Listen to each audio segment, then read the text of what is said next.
5 years from now and say, not only have we crafted what these BMPs should be and provided this template, and oh, by the way, this template is not just BMPs grabbed out of the air, it's based on science. All these BMPs were developed based on proven science that they're effective.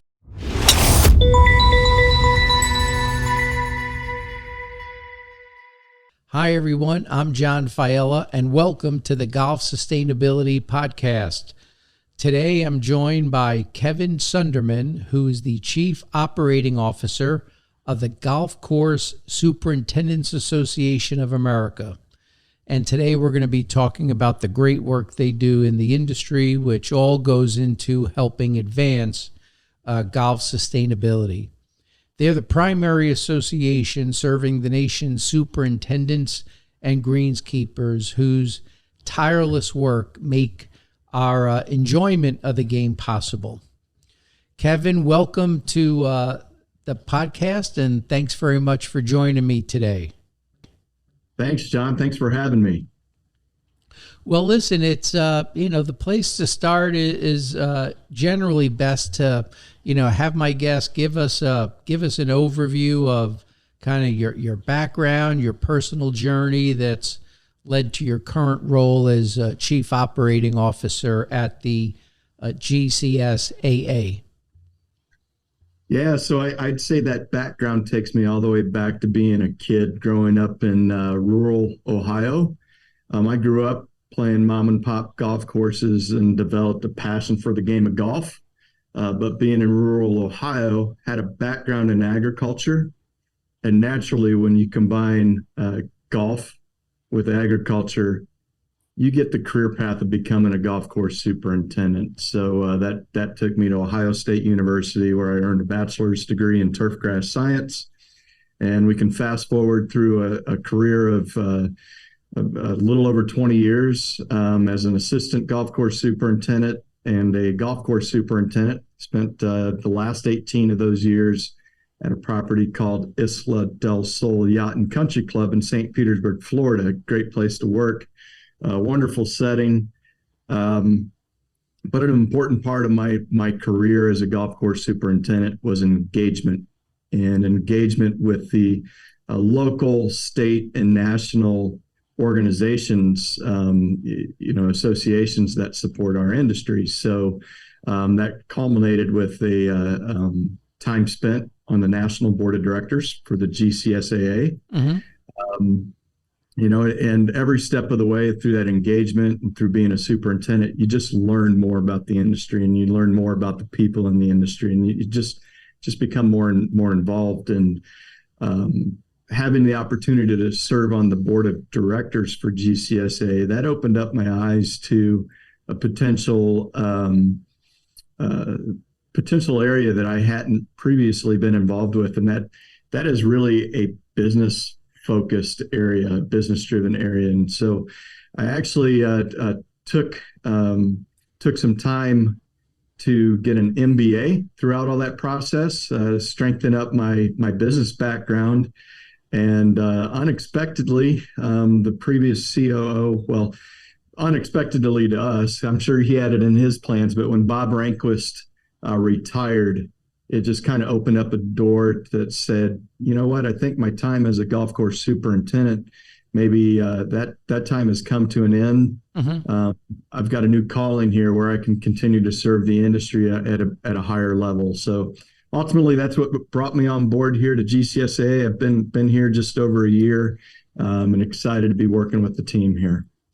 That's awesome. Well, so often in my experience, both in the golf industry and prior to being in the golf industry, in the energy industry, the retail industry, very rarely do senior level association execs have the experience of actually doing the job of the people that are their members, and you've done it. So you're obviously very well equipped for your current challenge and future challenges. It's truly a blessing to have that perspective. Sure. because ultimately we've got an awesome team here that works at GCSAA, but the majority of them have never worked on a golf course. They're experts in the fields of education and environment and advocacy and all these different things. But to be able to draw that connection between our members at the facilities and what their needs are and what their perspectives and to be able to connect that point of view with our team members that deliver those programs and services, it's really a great opportunity and one that I'm happy to be able to be that connection. Yeah, I mean, you've walked in your members' boots, so it's gonna. There's a certain level, I guess, of added credibility it is going to give to your words and deeds. Tell us about, for those that aren't that familiar with the association, give us a sense for kind of the scope of the association's activities at a high level. Yeah, so GCSAA, we have about 20,000 members in approximately 78 countries. Our mission statement says that we're dedicating to serving our members, advancing their profession, and improving communities through the enjoyment, growth, and vitality of the game of golf. So everything that we do within the organization relates back to that mission statement. So, part of that, advancing their profession, advancing our members' profession, a lot of that is education based, right? We want to provide them education on how to do their job, because maybe they went to school and got a bachelor's degree, but that could have been 20 years ago, and things change over 20 years. Right? So trying to make sure that they're provided the latest in education, career development opportunities. So that includes certificates, certification programs, different things that can continue, help them continue advancing across a career path. Environmental programs. We're going to talk more about that here in depth. Advocacy and government affairs and making sure that the industry is protected. There's also, if you notice that mission statement, we talked about communities, improving communities, and we actually have some programs that are outward facing, that aren't necessarily providing benefits to our members directly, but it's engaging communities, and we have a program called First Green. And that First Green is an opportunity where we bring school students to golf courses for education in STEM education, to connect what they learn in the classroom to real world application on the golf course. So, that's just a small example or a small sampling of the things that we do within the organization, but we try to be there for our members and for the industry to make sure that they have everything that they need to be successful, and that the industry has what it needs in order to be sustainable, not only as a business today, but into the future. Yeah. Well, when I really like that concept of First Green, that exposure to STEM, I think is really important. You referenced your mission. Maybe you can tell us in general terms, kind of what are the current goals of the association, and maybe you can give us a little more color around each of those three key pillars that you referenced: education, research, and advocacy.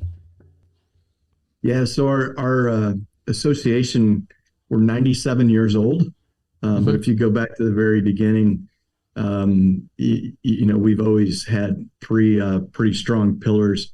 Going to be education, research, and advocacy, and I'd like to actually start with research. Sure. Okay?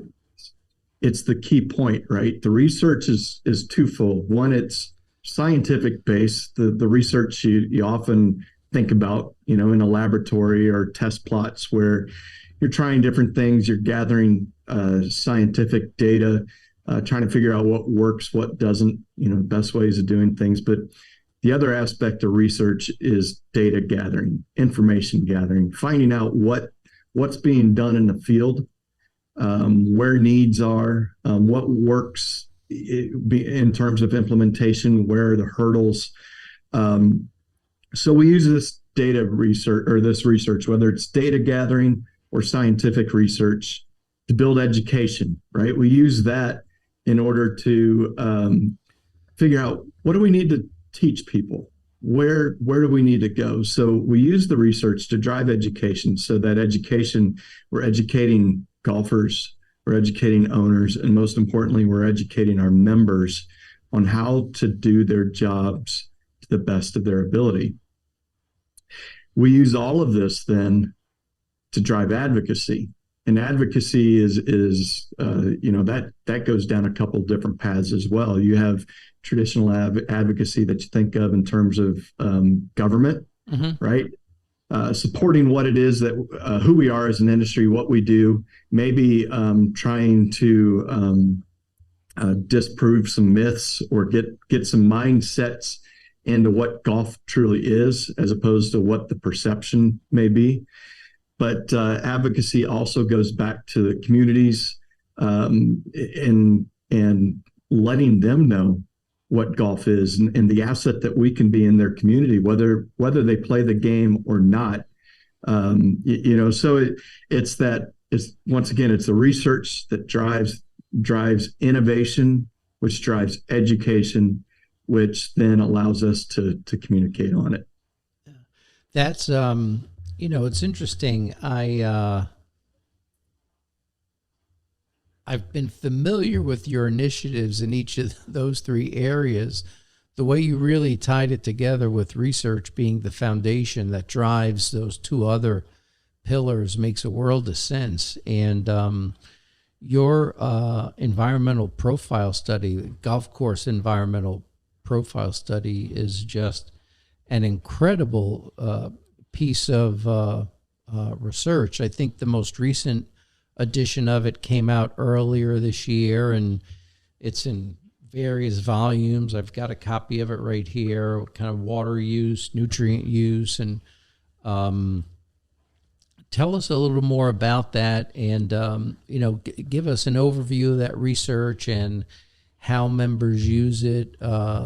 I could see access to that data alone being a benefit of membership in the association. Yeah, so when I talk about advocacy and environment and all these different areas that are extremely important to our members and our association, it's hard to talk about it without actually knowing where you're at, right? You can't go and advocate on something if you don't know if it's real. And this became pretty obvious and pretty evident back in the early 2000s when we kicked off our first phase of the environmental profile. Since then, we've had two more phases. We just, as you alluded to, we just wrapped up our third phase of this environmental profile, which started back in 2005, 2006. Basically, the first phase of that profile set a benchmark. We needed to see how much water we use as an industry, how much nutrients are we applying, what are our pesticide practices. We needed a better understanding of what we're actually doing. And then we needed to be able to test again with a report card, right? How are we doing? So how were we doing first go around, and how have we improved or not improved, whatever the story may say? How have we responded as an industry since? And, this is critical because this has really started to drive research. It really drives education, and it really drives practices, right? It's the information we've learned, fortunately, is telling a good story.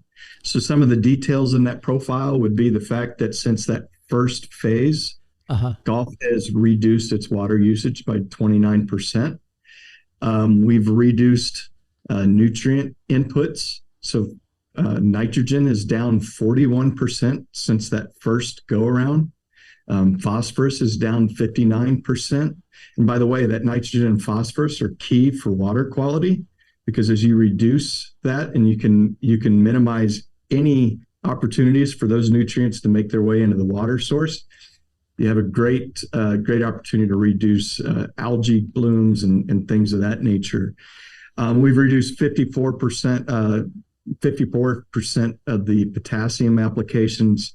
The story goes beyond just that, but best management practices don't maintain at a high level turf that doesn't need to be maintained at a high level. If it's not in the area of play, really need to maintain it to that highest level. And I'm happy to say that, we've reduced the maintained turf grass acreage since that first go around, on average, 3% less per every golf course is being maintained as intensely maintained turf grass. Another good thing to talk about is we've measured our implementation of IPM, integrated management, or pesticide management plans. We're happy to report that 71% of the respondents do have written plans in place. Now we want to get that higher, but ultimately these are the things that we're learning through the profile, and it points out, one, what is it that we're actually doing? Two, as we implement new practices, we can now test to see how effective those practices are. And three, it drives where do we need to gain more research, learn things, and how do we then teach those new things back to our members? So it's this cycle that just keeps going round and round and round. Educate, implement, measure your success, do it again. Well, I didn't have an appreciation for the degree to which you look at this as a scorecard. I understood the episodic value of it. Okay, well, here's the current state of play. But when you look at these over time, you're really getting a sense for the progress or lack thereof in key dimensions of the impact of the golf course on the environment. And I thought about this research as something that you do. I've thought about best management practices as something that you do. I now see how these really are hand in glove, right? Because it then becomes implementing the best management practices that help advance and improve all the criteria on this scorecard. So tell us, this was like a great segue to talk about the BMPs. Tell us about the history of the program. I think it's an incredible resource for your members. Yeah, the best management practices really are becoming extremely fundamental in the future of the game of golf. These are environmental focused practices that we'd like to see every golf course implement in order to make sure that they are reducing any negative environmental impact and, quite honestly, becoming a true asset to every community. If you go back to the early 2000s, Florida really was a trailblazer in this field. State of Florida put together best management practices for environmental quality on golf courses. And there were a lot of stakeholders involved with that. It wasn't just golf course superintendents, but the University of Florida and IFAS there in Florida, along with the DEP, EPA, a number of sustainability groups. And it created basically a manual of these are the things that you should be practicing in order to be environmentally responsible, reduce any negative impact you may have. And as a national association, we saw this and we started saying, look, it's important that not only Florida does this or not only other areas that maybe have the potential for some negative environmental impacts, but everybody should be doing this. There's value for the entire industry to be doing this. And so GCSAA worked to build a national template. These are all the things you should be talking about when constructing best management practices. It's your water plan, it's your drainage plan, it's your turf selection. Why do you select the turf grass that you select? Is it the right turf grass for your property? Your pesticide application, your irrigation management, your storage practices, your equipment washing practices, in order to make sure this, when you wash off your equipment, that the petroleum or whatever that might be adhering to the side of the equipment is not going into the water, right? So we built this national template of all the things that should be considered, but we recognize the fact that what works in Florida might not apply in Minnesota, right? And so we built the template and then engaged all 50 states to tailor those templates to their own state. And we kicked that campaign off, and I want to say it was about 2017, with the goal of having all 50 states with their own BMP template completed by 2020. And we're excited to say that we hit that benchmark, but we're not done there. Because just because it applies to the state, that's pretty general. The phase we're in now is we're trying to get all of our individual facilities to take that state template and really boil it down to make it part of their management plan.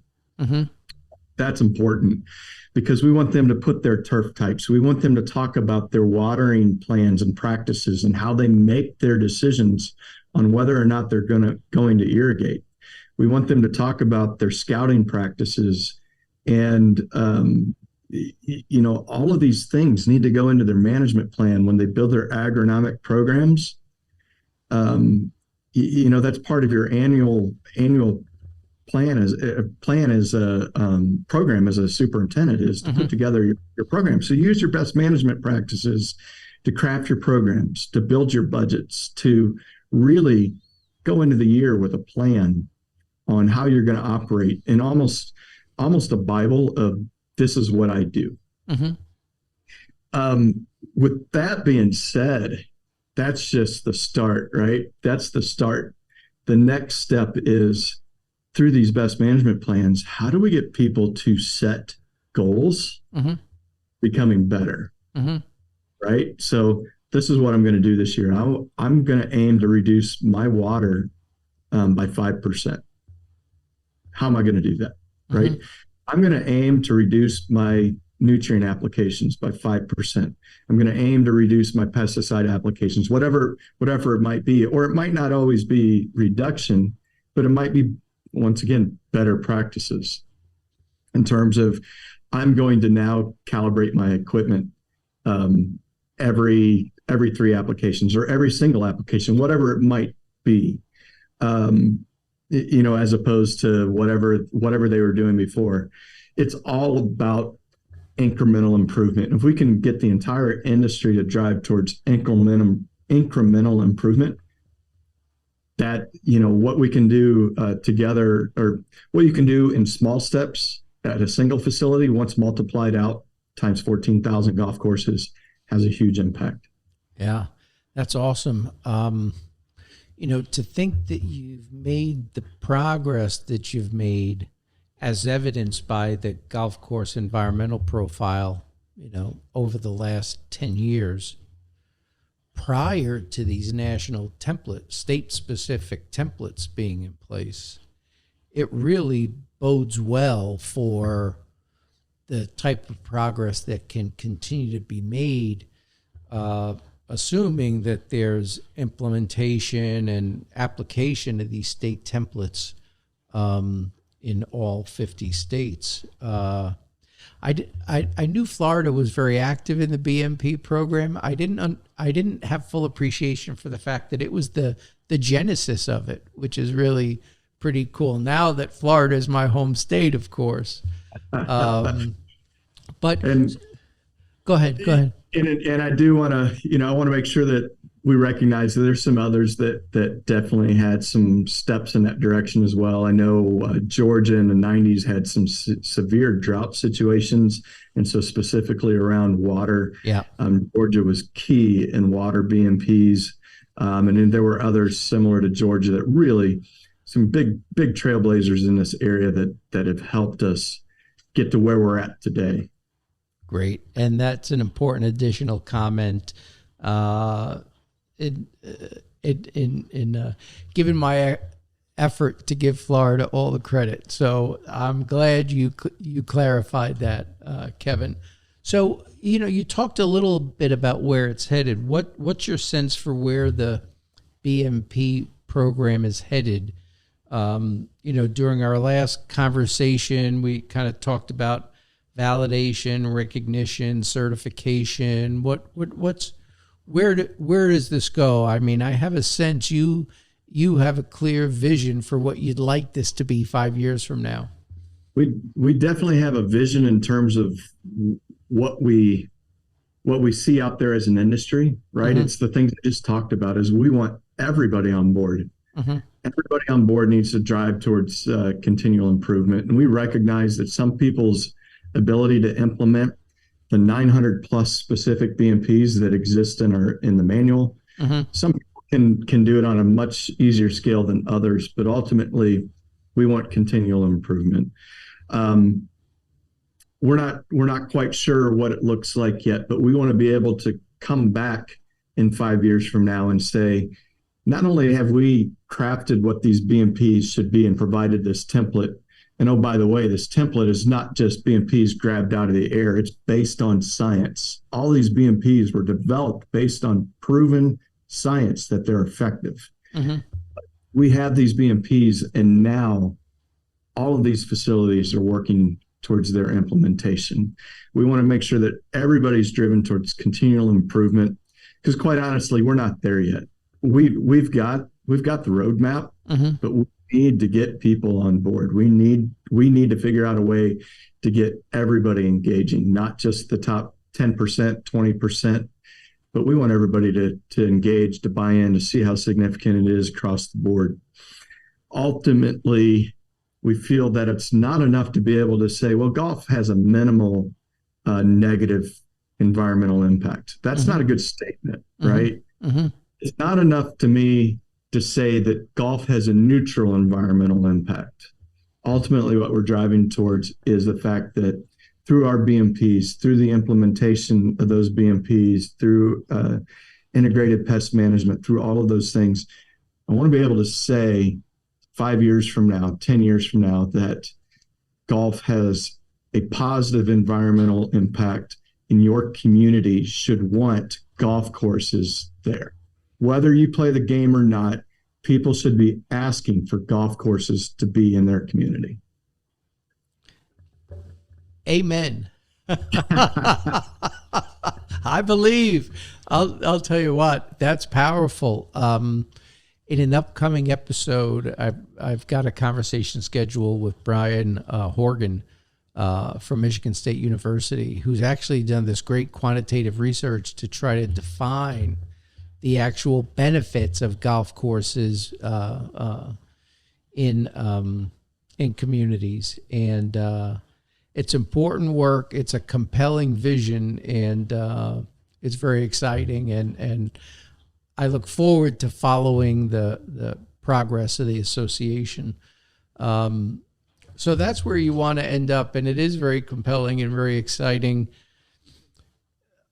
Although you did also recognize that there are many people who are on the front end just trying to get started. Like, what would your message be to a superintendent who really hasn't paid much attention yet to the manual, to the specifics of BMPs, and he or she was interested in getting started? What would you recommend as their first step?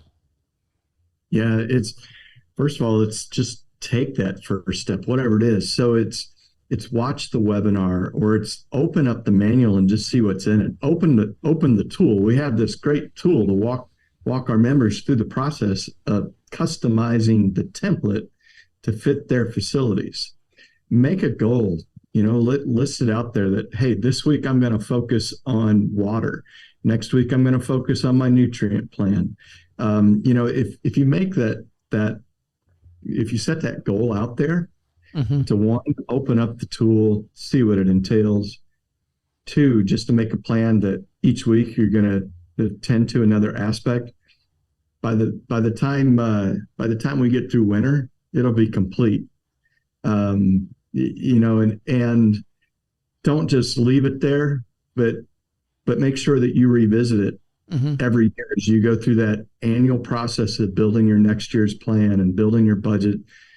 Keep that manual on your desk. Keep it opened up. Make sure you're using it. Don't hold it to just yourself. Mm-hmm. Use it as a tool to help your entire operation. Share it with your team. So with your assistant superintendents or your technicians, share it with your management, because ultimately, as a golf course superintendent, you are the professional that's responsible for the management of golf's number one asset, and that is the golf course. And make sure that you are taking that professional document to your general manager, to your owner, to your green committee, to your board president, whoever it is, showing them, because it's a very professional document, and saying, look, we don't just do this stuff willy-nilly. There's a rhyme to the reason. So going back to your original question, take the first step. It is not, while it might seem intimidating, it is very easy to go through one bite at a time. Mm-hmm. GCSAA is here to be a resource. So our team here at GCSAA, we're happy to help you get started. There's educational webinars. There's educational classes. We've got our conference and show coming up in Phoenix, Mm-hmm. the last January in 2024. There'll be content that talks about BMPs there. And stay tuned. There's also going to be Golf's Sustainability Showcase as part of that show, where we're talking about the good things that golf has, as well as the opportunities of where we are going. So more to come in that space. But yeah, there's plenty of opportunities for those members to engage. GCSAA is here to be a resource. You know what? I love that guidance. Take that first step, whatever makes the most sense to you, whatever you're comfortable with, be it read through the manual, go to a webinar, but get started. I think that's great advice, and I plan on attending the show in January, and now knowing that there's going to be a golf sustainability showcase, I think that kind of makes it a must on my calendar. So I'll look forward to that. One thing you mentioned in your last answer, Kevin, is you talked about the importance of sharing it with general managers and sharing it with others. In all of my sustainability industry experience, which is principally corporate, it's really just the last year that I'm kind of taking my sustainability experience and bringing it to the golf industry. There's always this perception that being green or being sustainable is going to cost money. Is there, you talked about kind of the reduction in resource use.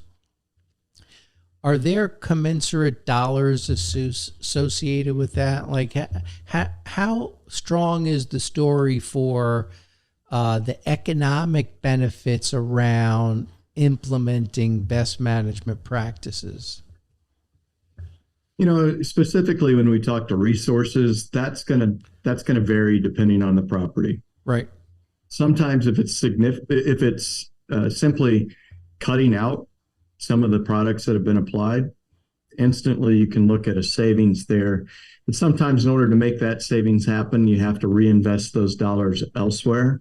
Uh-huh. So it's hard to draw on the budget aspect specifically, Right. on the expense side, what that effect's going to be. Like I said, it's going to vary on facility. But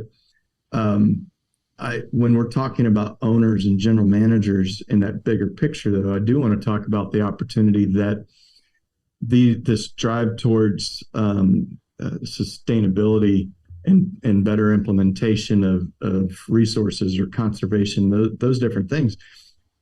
what you do is you're reducing risk. You're reducing short-term risk because you're now implementing BMPs. You're minimizing any negative immediate impact you might have. So you're reducing short-term risk, intermediate risk, as well as long-term risk. Because the risk of doing nothing in this space is more regulation Mm-hmm. and more outside opposition to the game of golf. Mm-hmm. So as an owner, as a manager, let's talk about reducing risk, short-term, intermediate, and long-term. There's also, you think about the marketability, and we've seen this in all kinds of different industries where there's green initiatives that becomes more marketable, and that's true for golf as well, right? Become more marketable because of your sustainability efforts. Mm-hmm.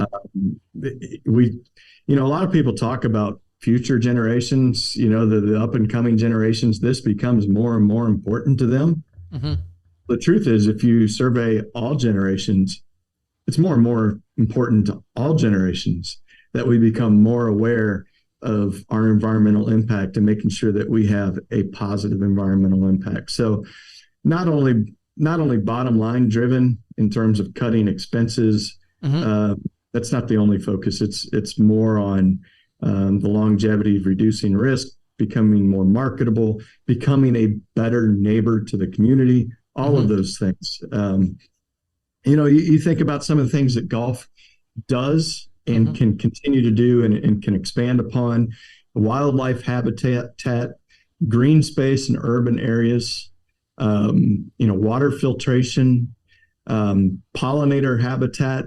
Let's start thinking about all of these things that happen through our environmental initiatives, and it becomes much more than just simply that one expense line on the budget. Yeah, that's a great message, and relating back to my experience in corporate sustainability, the whole subject of kind of reputation risk is a major factor, and regulatory is something that's also really important to try to stay in front of as best you can. So thank you for that. Kind of the whole notion of partnerships. I mean, this is something that your members can't do on their own. Kind of talk to the kind of partnerships that you think it's going to take to realize this very compelling vision, Kevin, that you painted, where golf courses are viewed as a positive asset in the community that people actually want to have and embrace. Yeah, so oftentimes our members are the behind the scenes people. They just come to work, Mm-hmm. they work hard, they do their job. They're very good at it, they're very skilled, very knowledgeable, but we're not always good about selling ourselves, Mm-hmm. right? Promoting the things that we do. It's just, you show up, you provide the golf course, and you don't ask for recognition. You don't tell people what you're doing. You just do it so they can play the game. I forgot to mention that aspect of GCSAA. One of the things that we provide is brand value to our members, trying to make sure our members are recognized for their efforts. Mm-hmm. Those partnerships you asked about, that's important, because our members aren't the only ones that can be singing this tune and promoting BMPs and promoting the environmental aspects and the things that we need to be doing. We need everybody that's involved in the golf industry to be promoting this. There's sustainability groups that are very good in this space. They have programs lined up for promoting the environmental value of golf courses. But we have industry partners, manufacturers, and distributors that also, once again, they should be singing the same tune and driving towards the same type of improvement. Mm-hmm. It's not enough for our members to just be working towards this. We need everybody in the golf industry to be talking about environmental impact, talking about best management practices, conservation, all of these things. We all need to be on board. We all need to educate ourselves, and we all need to be working together to be singing the same tune. Well, it's a once again relating to past experience. If and I sense it's going to be the case here, whether it was the retail industry or corporate industry. This is environmental sustainability is a team sport, and you need teams within organizations, and you need supporting organizations to make things happen. And it's going to be exciting to watch how your efforts evolve, but also how you're able to coalesce support from others to help you achieve what you've outlined, which is a very, very compelling vision for the association and your membership. You know, we fund a lot of our operations through GCSAA through our philanthropic organization, which is GCSAA Foundation. Mm-hmm. And the foundation, we've got a tagline that without the golf course, there is no game or business of golf. And really, one of the biggest threats we face on having a golf course is the environmental space. So in order to make sure that we continue to have this game, this game, which by the way is so much more than a game, right? It's a game. It's an economic driver. It has the positive environmental impact, at least when it's managed properly. Mm-hmm. Okay, it's important. So without the golf course, there is no game or business of golf, and so we try to keep that focus there and keep it as a driver for our organization. Yeah, and your members are the custodians of these courses, so it's they play a massive role in the success of the industry. Kevin, thank you for the insights on the association and kind of where it's headed, and it's really interesting to learn more about you in a professional context. This last part of the podcast is really one of my favorites. It probably is my favorite, and this is where we get to know our guest on more of a personal level. Kevin, you're clearly driven. I mean, you were a superintendent who got an MBA, who's now a senior executive in your related association. You don't see that often. So I'm wondering kind of what's behind that. What would you say drives you? Ultimately, I just want to make an impact. And that goes to all things across life, right? I want to make an impact. I want to make a difference. And I think one of those key points, one of those things that happen in life that really sets you on that path. I had an assistant superintendent who worked for me who passed away tragically in a car accident on the way home from work one day. And I remember going to his funeral and the outpouring of people that he had touched their lives and the things that they said and what he meant to those people. It hit me, and I said, look, I don't care for the recognition today, but I hope when my time is up, I have that same I've had that impact on people, because it just meant so much to see what he meant to the other people.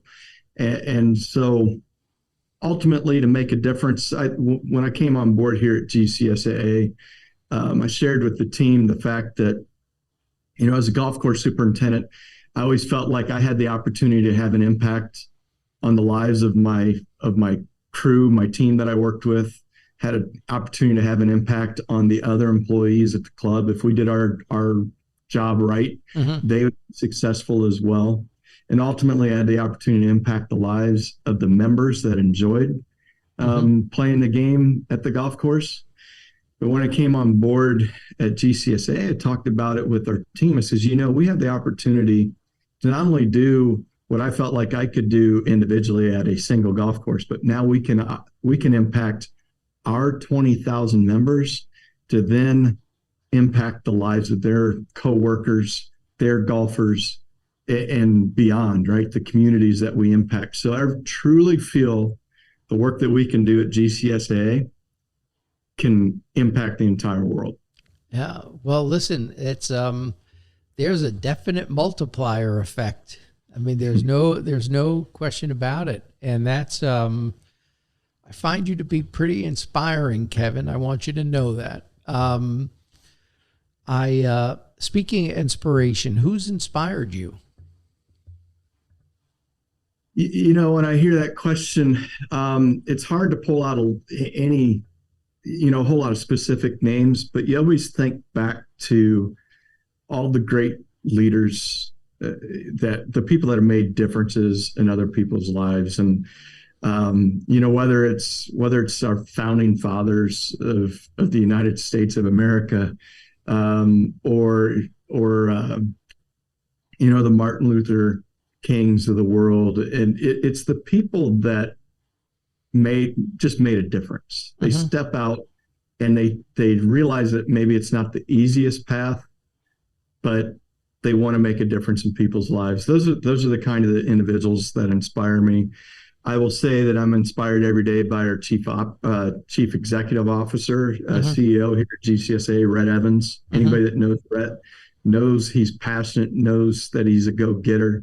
It's great to work with other team members that are passionate just like that. But ultimately, it can come in the form of a coach, of a team. It can come in the form of a religious leader that maybe inspires people on any given day. But ultimately, I'm always inspired every day by those small examples of people you see stepping outside to go the extra mile to benefit other people. That's great. Well, listen, I think that's a great note within which to kind of wrap things up. I really appreciate the insights and information that you've shared about the association, where it's headed. And I must tell you, your vision, this whole 5-10 years out, where you want to be. I mean, that is a very, very, very compelling destination, and it's something that I could see would really galvanize everyone in the association, because who would not want to be a part of that?